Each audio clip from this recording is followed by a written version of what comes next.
The alarm bells rang through the Terran Defense Council building in Geneva. Admiral Kate Morrison ran down the long hallway, her boots clicking on the metal floor. She had been eating lunch when the emergency call came in. Now she was heading to the command center, where the most important meeting in human history was about to begin. Kate pushed open the heavy doors and walked into a room full of scared faces. Generals, scientists, and government leaders sat around a large table. Everyone was talking at once. The noise stopped when Kate entered the room. "What do we know?" Kate asked, as she took her seat at the head of the table. Colonel Lisa Hayes stood up and pointed to the big screen on the wall. "At 14:30 today, our deep space sensors picked up something new. A fleet of unknown ships appeared at the edge of our solar system. They came out of nowhere." Kate looked at the screen. 12 strange ships floated in the darkness of space. They were long and curved, like silver leaves, nothing like any human ship she had ever seen. "How big are they?" Kate asked. "The largest one is about 2 miles long. The others are smaller, but still bigger than our biggest battleships," Lisa said. Kate felt a cold feeling in her stomach. Humanity had always wondered if they were alone in the universe. Now they had their answer. And these visitors had very big ships. Commander Ryan Bell, the head of Alien Language Studies, cleared his throat. "Admiral, we received a message from them 30 minutes ago. Our computers have been working to translate it." "What did they say?" Kate asked. Ryan looked nervous. He picked up a tablet and read from it. The message came from what appears to be their leader, someone called Ambassador Zethkar. "Here is what our translation system produced." Ryan cleared his throat again and began to read. "We come seeking harmony. Our people have suffered greatly from the expansion of aggressive species. We implore you to consider our proposal for mutual coexistence. We ask only for a small portion of your outer worlds to sustain our dying race." The room was quiet. For a long moment, Kate felt her heart beating fast. She looked around the table at the other faces. Everyone looked worried. General Paul Carter, an old soldier with gray hair, spoke first. "This sounds like a threat to me. They want our worlds. They're telling us they've fought other species before." Dr. Amy Foster, a scientist who studied alien life, shook her head. "Maybe they're really asking for help. They said their race is dying. Or maybe that's what they want us to think," Lisa said. "Look at the size of those ships. You don't build ships that big for peaceful trips." Kate turned to Ryan. "How sure are you about this translation?" Ryan looked uncomfortable. "Well, Admiral, alien languages are very hard to understand. Our computer systems do their best, but some words can mean different things. The word they used for harmony could also mean control or submission in some contexts." "What about suffered greatly?" Kate asked. "That phrase is interesting," Ryan said. "It could mean they were hurt by other species, but it could also mean they were defeated in battle. The computer system isn't sure which meaning is right." General Carter leaned forward. "And dying race. That could mean they're weak and looking for an easy target." Kate stood up and walked to the big screen. She stared at the alien ships. They looked peaceful enough, just floating there in space. But she had learned never to trust first impressions in military matters. "How long do we have?" she asked. "They're moving slowly toward our solar system," Lisa said. "At their current speed, they'll reach Mars in about 6 days." Kate turned back to the table. "I want all our defense fleets on high alert. Move the Mars defense fleet into position between the aliens and Earth. Get our best ships ready for battle." "Admirao," Dr. Foster said. "Maybe we should try to talk to them more. Send them a message asking for more information." "We can try that too," Kate said. "But we need to be ready for the worst. In human history, when someone shows up with a big army and asks for your land, it usually doesn't end well for the people who already live there." Ryan raised his hand. "Admiral, there's something else.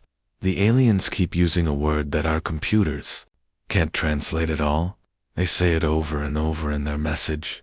We think it might be the name of the species that they say attacked them before. What's the word? Kate asked. It sounds like Terran when they say it, Ryan said. Kate felt the blood drain from her face. Terran was what humans called themselves when they talked about Earth. It was possible that these aliens already knew about humanity.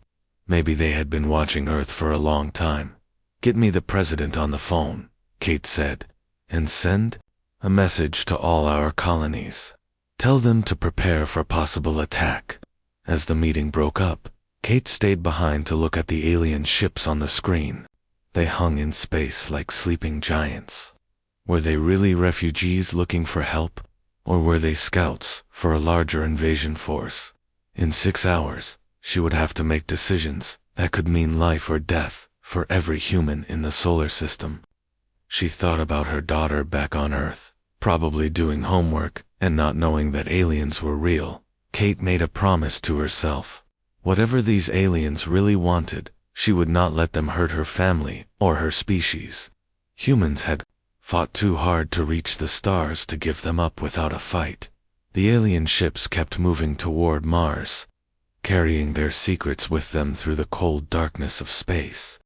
3 days had passed since the first alien message. Kate Morrison sat in her office, drinking her 4th cup of coffee and reading reports from around the solar system. Every human military base was now on high alert. Ships were moving into position. Soldiers were checking their weapons. A knock on her door interrupted her thoughts. "Come in," she called. Commander Ryan Bell entered with a worried look on his face. He carried a thick folder full of papers. "Admiral, we've received more messages from the aliens. 5 new transmissions in the last 12 hours, Ryan said as he sat down across from her desk. "What do they say?" Kate asked. Ryan opened his folder and pulled out several sheets of paper. "The messages are longer this time. They sent pictures to our translation computers, have been working all night to figure them out." He handed her the first sheet. Kate read it carefully. The message said, "We see your ships moving. Please do not fear us. We bring proof of our peaceful intentions. Our homeworld is gone. Our children are hungry. We have nowhere else to go." Kate looked up at Ryan. "They know we're getting ready for battle." "Yes, ma'am. And look at these pictures they sent." Ryan spread several photos across her desk. Kate picked up the first picture. It showed a planet that looked like it was dying. The land was brown and cracked. The oceans were dried up. Strange. Machines covered the surface, but they looked broken and destroyed. "This is supposed to be their homeworld," Ryan explained. "They say another species attacked them and made their planet unlivable." Kate picked up another picture. This one showed alien creatures that looked thin and weak. They had large eyes and pale skin. Many of them appeared to be very young. "These are supposed to be their refugees," Ryan said. According to the message, most of their population died when their world was destroyed. Kate set down the pictures and looked at Ryan. "What does Colonel Hayes think about all this?" Ryan shifted in his chair. "Well, Admiral, the Colonel has a different opinion. She thinks the pictures might be fake. She says the aliens could be showing us lies to make us feel sorry for them." "And what do you think?" Kate asked. "I'm not sure," Ryan said honestly. "The pictures look real to me, but I'm not an expert on alien technology. They could be very good at making fake images." Kate stood up and walked to her window. Outside, she could see human ships flying through space. The Mars Defense Fleet was almost in position now. Captain Jake Martinez was leading them, and he was a good officer. If the aliens really were dangerous, Jake would be ready for them. "There's something else, Admiral," Ryan said. "The aliens sent us detailed plans of their technology. They say they want to share it with us as a gift." Kate turned around quickly. "They what?" "They sent blueprints for their engines, their life support systems, even their weapons," Ryan said. Colonel Hayes thinks this is proof that they're planning to attack. She says no peaceful species would show their enemies how their weapons work. Kate felt confused. Why would the aliens share their technology? It didn't make sense if they were planning an invasion, but it also seemed too good to be true if they really were peaceful. Her phone rang. Kate picked it up. Admiral Morrison. Kate, this is Jake Martinez on the Mars Defense Fleet flagship. We're in position now. The alien ships are still moving toward us, but they're going very slowly. How slowly? Kate asked. Slower than our cargo ships, ma'am. If they wanted to attack, they would probably move faster. But Colonel Hayes thinks they might be trying to look peaceful while they get closer. Kate rubbed her forehead. She was getting a headache. Any changes in their formation? That's the strange part, Admiral. They keep spreading their ships farther apart. Most of their big ships are actually moving away from us now. Only 3 small ones are still coming this way. After Kate hung up the phone, she looked at Ryan again. What do you make of that? It could mean they're really peaceful, Ryan said. They're keeping their big ships safe and only sending small ones to talk. Or what? Or they're getting ready to surround us. Spreading out their ships could be a military tactic. Kate's computer made a beeping sound. A new message had arrived. Ryan quickly connected his translation device to read it. Admiral, this is strange. The message is from someone called Elder Mothera. They say they are the spiritual leader of their people. The message is mostly what sounds like prayers or blessings. Read it to me, Kate said. Ryan looked at his device. May the stars guide our meeting. May peace flow like water between our peoples. We ask the universe to help you see that we speak truth. Our hands are empty of weapons. Our hearts are full of hope. Kate frowned. That doesn't sound like a military message. No, ma'am. But Colonel Hayes says it could be some kind of code. Maybe they're sending secret instructions to invasion forces we haven't seen yet. Before Kate could respond, her phone rang again. This time it was Dr. Amy Foster from the Science Division. Admiral, I've been studying the alien technology plans they sent us. This is incredible. Their engines could let us travel to other star systems in weeks instead of years. Their medical technology could cure diseases we've never been able to fix. Could their weapons destroy our ships? Kate asked. There was a pause. Actually, Admiral, that's the weird thing. Their weapons are not very powerful compared to ours. They seem designed more for mining and construction than for fighting. After Kate ended the call, she sat back in her chair. Nothing about this situation made sense. The aliens seemed weak and peaceful, but they had appeared without warning with a large fleet. They were sharing technology and sending prayers, but they were also asking for human worlds. Ryan, I want you to send a message back to them. Tell them to stop their ships where they are. No closer to Mars. We want to talk, but they need to prove they're really peaceful. Yes, ma'am. What should I say exactly? Kate thought for a moment. Tell them that humans are willing to listen, but we need to be careful. Tell them to send only one small ship with representatives to meet our diplomats. The rest of their fleet must stay where it is. As Ryan left to send the message, Kate looked out her window again. The alien ships were still too far away to see, but she knew they were out there. In a few hours, she would know if they were really refugees seeking help or enemies planning an attack. She thought about the pictures of the dying alien children and the destroyed homeworld. If the aliens were telling the truth, then humanity might be their last hope for survival. But if they were lying, then humanity itself might be in terrible danger. Kate picked up her coffee cup, but it was empty. It was going to be a very long night. The war room buzzed with activity. Admiral Kate Morrison stood before a massive holographic display showing the entire solar system. Red dots marked human ships, while blue dots showed the alien fleet. The aliens had stopped their advance as requested, but more ships kept arriving every few hours. General Paul Carter walked up to Kate with a grim expression. Admiral, we now count 47 alien vessels. That's almost twice what we started with. Kate studied the display. The alien ships had formed a loose circle around the outer edge of the solar system. Are they surrounding us? It looks that way, Carter said. I've activated Operation Safeguard. All civilian ships are being moved to safer areas. We're evacuating the outer colonies and bringing people closer to Earth. Lieutenant Commander Emma Brooks approached from her station. She had been monitoring alien communications from the Europa defense platform near Jupiter. Admiral, I've been watching their ship movements. Something doesn't add up. What do you mean? Kate asked. Emma pointed to the display. See how they're positioning their ships. If they wanted to attack, they would group their warships together. Instead, they're keeping their big ships far apart, and they keep moving their smaller ships to the back. Colonel Lisa Hayes joined the conversation. She had been coordinating intelligence gathering for the past week.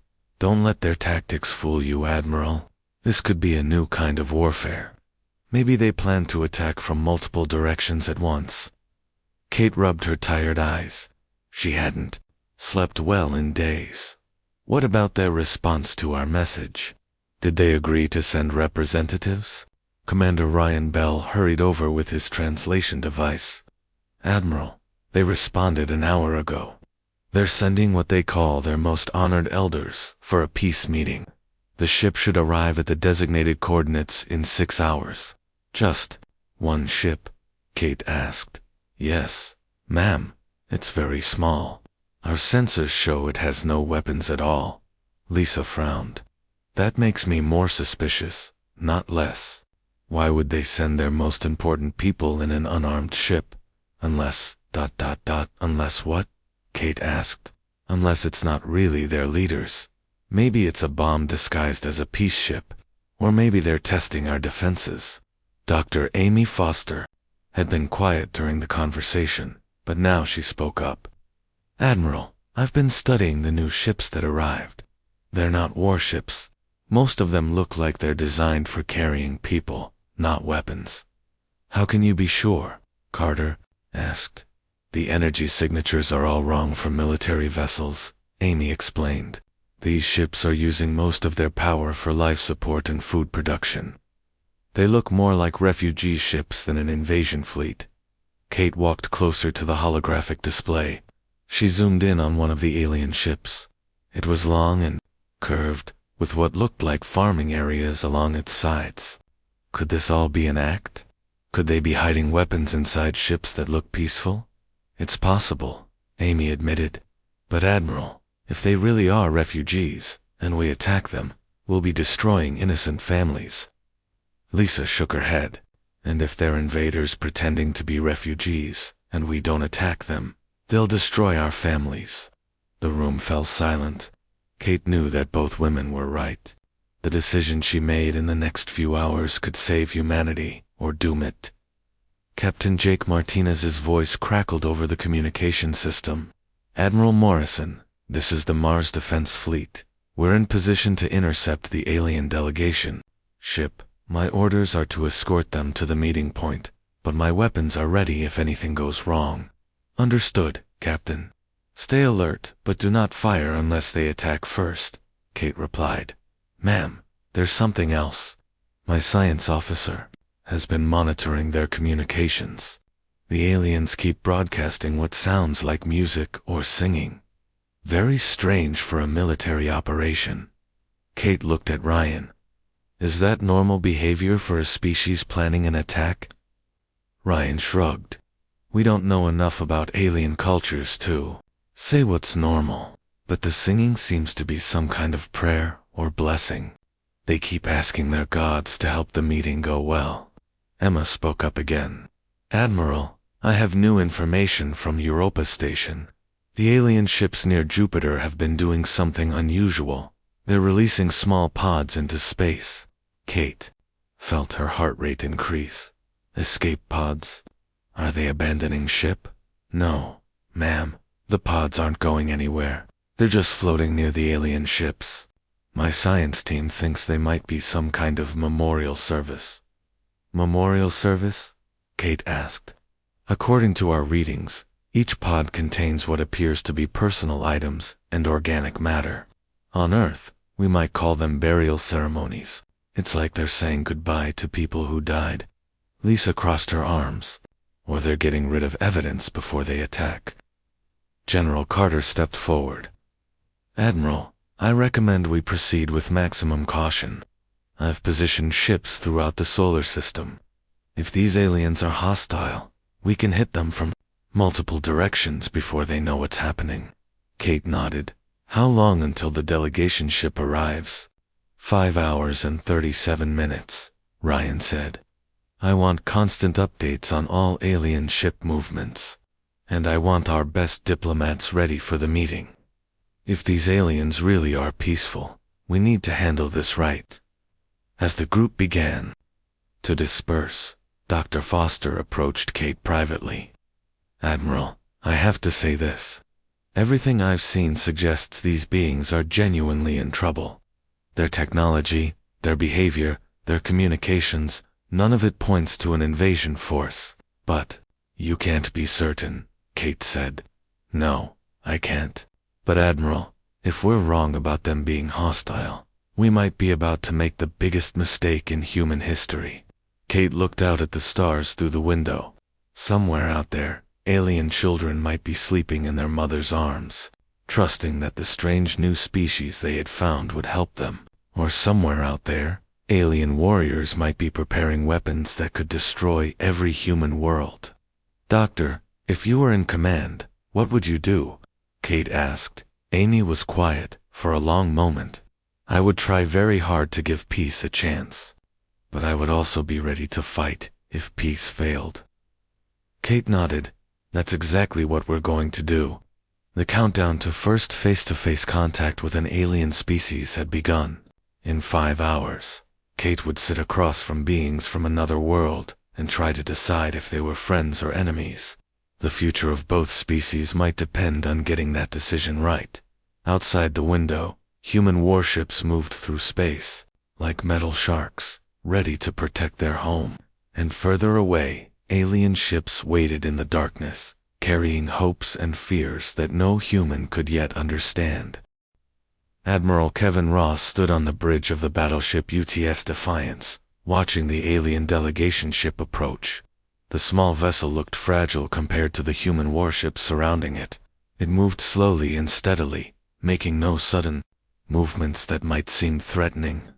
Sir, the alien ship has powered down its engines, reported Lieutenant Sarah Kim from the sensor station. They're just drifting toward the meeting coordinates now. Kevin nodded. Good. Keep all weapons trained on them, but do not fire unless I give the order. Captain Danny Miller's voice came over the communication system from his destroyer escort. Admiral Ross, something's happening with the alien ship. They're broadcasting some kind of signal. What kind of signal? Kevin asked. It sounds like singing, sir. Very slow and peaceful. My translation officer thinks it might be a prayer. Kevin frowned. He had 40 years of military experience, and he had never seen an enemy ship broadcast prayers before a battle. But, then again, he had never fought aliens before either, on the alien ship. Sage Yilthara knelt in the small prayer chamber with 5 other elders. They were the most respected members of their species, chosen to make this crucial first contact with the humans. Yilthara was over 300 years old and had lived through the destruction of their homeworld. Great spirits, guide our words, Yilthara whispered in the ancient language of her people. Help these humans see that we come in peace. Let them understand that we seek only survival, not conquest. Elder Velkin, the youngest of the group, at only 150 years old, looked nervous. Sage, the human ships have weapons pointed at us. Many weapons. Perhaps we should turn back. No, Yilthara said firmly. Our people are dying in the refugee ships. Every day we delay, more children become sick from malnutrition. We must make the humans understand. Navigator Quillenth's voice came over the ship's communication system. Honored elders, we are approaching the meeting coordinates. The human ships are maintaining their distance, but their weapons are active. Thank you, Navigator, Ylthera replied. Begin the final peace blessing. The elders joined hands and began to chant an ancient song of their people. It was a beautiful melody that spoke of hope, friendship, and the unity of all living beings, under the stars. Back on the UTS Defiance, Commander Ryan Bell was trying to translate the alien broadcast. His computers were having trouble with the musical nature of the transmission. Admiral, the translation is fragmentary, but I'm getting words like power, activation, and unity, Ryan reported. There are also repeated references to something called the final blessing.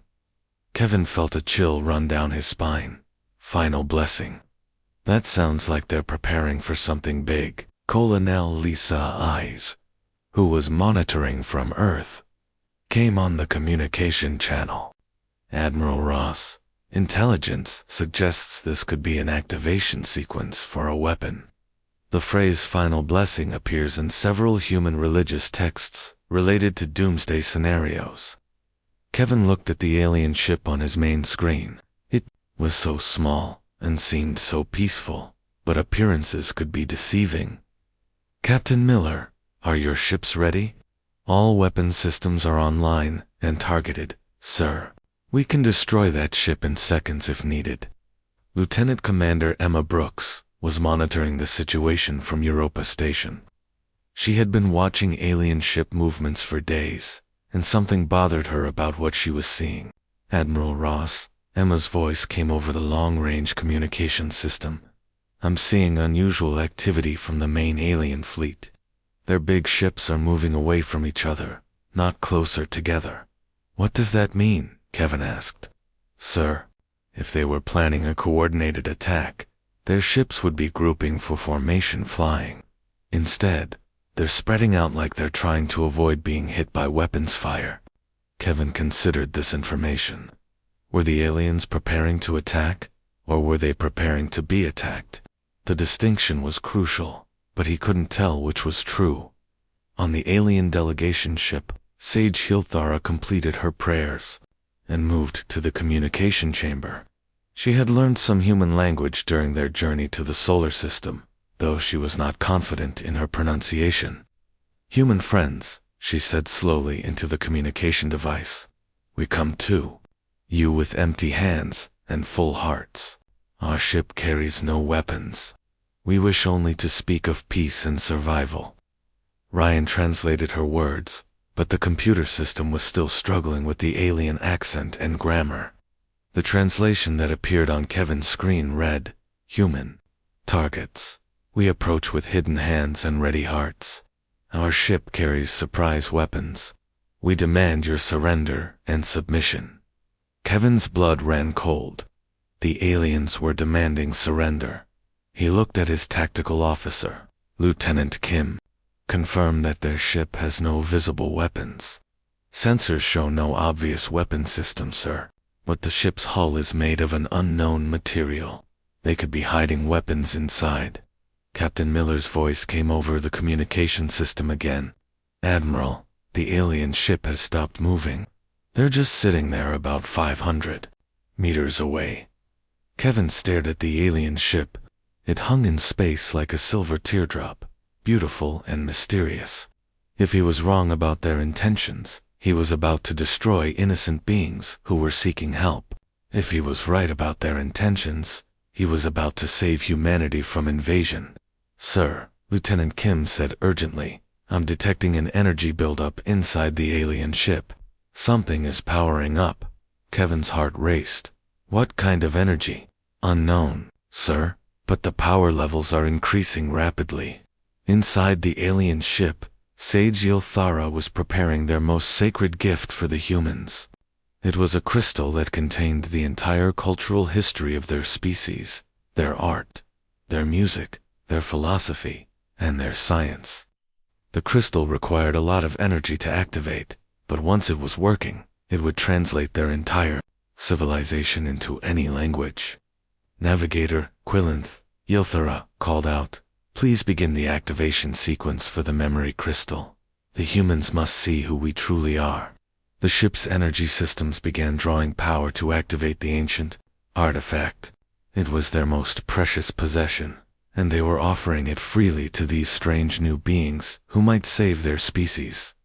On the UTS Defiance, alarms began ringing. "Admiral," Lieutenant Kim shouted. "Massive energy spike from the alien ship. Power levels are off the charts." Kevin had seconds to decide. The aliens had demanded surrender and were now charging some kind of unknown weapon. Every instinct from 40 years of military service told him to act. "All ships, open fire. Destroy that vessel immediately." The space around the small alien ship erupted in light as dozens of human weapons fired at once. Missiles, lasers, and particle beams struck the delegation ship from every direction. The alien vessel, designed for peaceful travel and completely was destroyed instantly. The explosion was brief, but bright. When the light faded, there was nothing left but scattered debris and a slowly expanding cloud of glittering dust in the silence that followed. Kevin stared at the empty space where the alien ship had been. He had protected humanity from a potential threat, so why did he feel like he had just made a terrible mistake? Far away, on the alien refugee ships, Navigator Quillenth watched the explosion through his instruments. The most sacred elders of their species, the carriers of their history and culture, were gone forever. "May the stars forgive us," he whispered. "We came to them in peace, and they have shown us the true face of war." The silence after the explosion lasted only moments before chaos erupted across the human fleet. Admiral Kevin Ross watched the debris scatter into space, feeling a strange emptiness in his chest. He had won the first battle, but something felt terribly wrong. "Sir," Lieutenant Sarah Kim reported from her station, "the main alien fleet is responding. All their ships are turning toward us." Kevin straightened up. "Battle formations. All ships prepare for combat." But as the alien fleet approached, something unexpected happened. Instead of attacking, the alien ships began broadcasting on all frequencies. The messages filled the communication channels with sounds of crying, wailing, and what could only be described as grief. Commander Ryan Bell was working frantically to translate the broadcasts. "Admiral, they're not sending battle orders. These sound like ... funeral songs, mourning cries." Navigator Quillenth stood on the bridge of the refugee ship, Heart of Veltar, staring at the tactical display where the delegation ship had been. Around him, his crew wept openly. The 5 elders who had died in that ship were irreplaceable. They had carried the wisdom of generations. Navigator asked Communications Officer Yethera, through her tears, "What are your orders? Do we fight?" Quillenth looked around at his crew. They were scientists, teachers, farmers, and families. They had no real military training. Their ships were built for survival, not war. But the humans had just murdered their most sacred leaders. "Signal all ships," Quillenth said quietly. "We cannot run. We have nowhere to go. If we must die, we will die protecting our children." The alien fleet moved forward, but their formation was clumsy and desperate. They had no experience in space combat. They were refugees trying to defend themselves with farming equipment and mining tools. The human fleet, led by Admiral Ross and Captain Danny Miller, was a different story. These were professional soldiers with the best weapons humanity could build. The battle that followed was not really a battle at all. It was a massacre. Human missiles tore through alien ships that had no shields. Laser cannons cut through holes designed for carrying families, not fighting wars.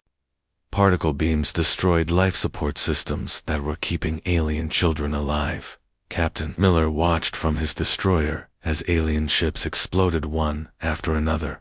"Admiral, these ships are barely fighting back. Most of their weapons are just mining lasers." "Keep firing," Kevin ordered, though his voice sounded hollow. We can't let any of them escape. Lieutenant Commander Emma Brooks was monitoring the battle from Europa Station, and what she saw made her sick to her stomach. Admiral Ross, please listen to me. The alien ships are evacuating their civilians into escape pods. They're trying to save their families, not attack us. But it was too late. The human fleet was too efficient, too professional, too good at killing.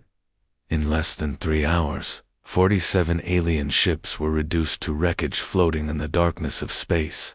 When the last alien ship exploded, Admiral Ross stood on his bridge, surrounded by cheering officers. They had won a complete victory. Not a single human ship had been seriously damaged. But Kevin did not feel like celebrating. "Sir," Lieutenant Kim said, "we're receiving a final transmission from the alien fleet. It's very weak. Put it through," Kevin said. The voice that came through the speakers was broken and fading. It belonged to Navigator Quillenth, dying in the wreckage of his ship. His words were translated by the human computers, but this time the translation was clear and accurate. "To the humans who destroyed us," the voice said, "we came to you as friends. We showed you our children, our art, our dying world. We shared our technology freely. We sent our most honored elders to speak with you in peace." Kevin felt his hands shaking as he listened. "We were wrong about you," the voice continued. "We thought all intelligent species would understand the value of life.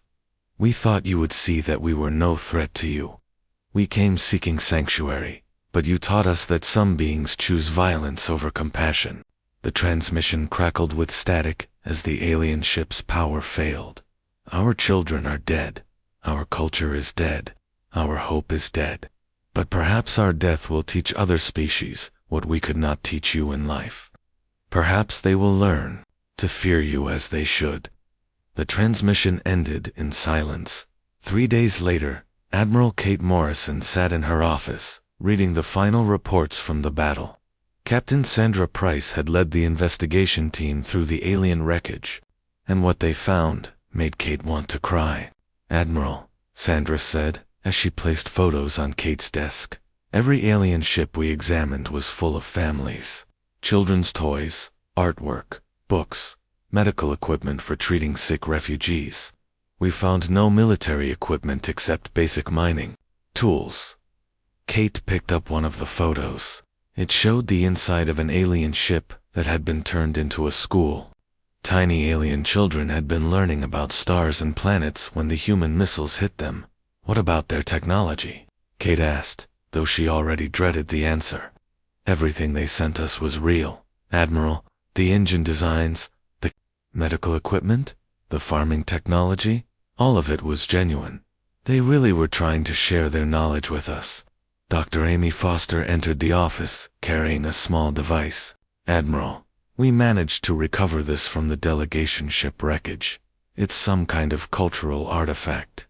Amy activated the device, and suddenly the room filled with beautiful music and images. The device showed the history of the alien species, their art, their philosophy, their love for their families. It showed their homeworld before it was destroyed, green and beautiful and full of life.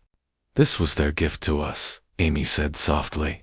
"They were trying to show us who they really were." Kate turned off the device and sat back in her chair. "How many of them did we kill?" "Based on the ship sizes and life support readings, approximately 200,000 aliens died in the battle," Sandra reported. "Most of them were children and elderly refugees." Kate felt nauseous. Humanity had just committed genocide against a peaceful species that had come asking for help. "There's more, Admiral," Amy said. "We've detected other alien species monitoring our solar system. They've been watching everything that happened here." "What do you mean?" Kate asked. "Long-range sensors show at least 12 different alien fleets at the edge of nearby star systems. They came to watch first contact between humans and the Velothi. Now they know what humans do to refugees." Kate looked out her window at the stars. "Somewhere out there," Alien species were deciding that humanity was too dangerous to allow into the galactic community. Earth had become isolated, not by alien invasion, but by human fear and violence. "Ma'am," Sandra said quietly, "there's one more thing. We found a final message that the aliens had prepared but never sent." Commander Bell translated it. Kate took the paper and read it aloud. "To our new human friends, we offer you the greatest gift our people can give, the knowledge of where to find other peaceful species among the stars. Together, we can build a community of worlds where children of all species can grow up in safety and friendship." Kate put down the paper and closed her eyes. The aliens had been planning to introduce humanity to a galactic civilization of peaceful species. Instead, humanity had shown the galaxy that they were the ones to be feared. In the weeks that followed, Earth waited for retaliation that never came. The other alien species did not attack. They simply disappeared, leaving humanity alone in a universe that now saw them as monsters. The last transmission ever received from the Velothi had been Navigator Quillenth's dying words, broadcast across the galaxy as a warning to other species. "Beware the humans. They cannot tell the difference between a plea for help and a declaration of war." Admiral Kate Morrison retired from the military and spent her remaining years trying to send messages of peace into space. But the stars stayed silent. Humanity had passed a test they didn't know they were taking, and they had failed completely. The aliens had pleaded for peace, but humans heard only the echoes of their own fear and violence. And in destroying those who came seeking sanctuary, humanity had destroyed their own chance to join a larger community among the stars. The universe was full of wonders and friends, but Earth would never know them. Humanity had chosen to remain alone in the darkness they had created.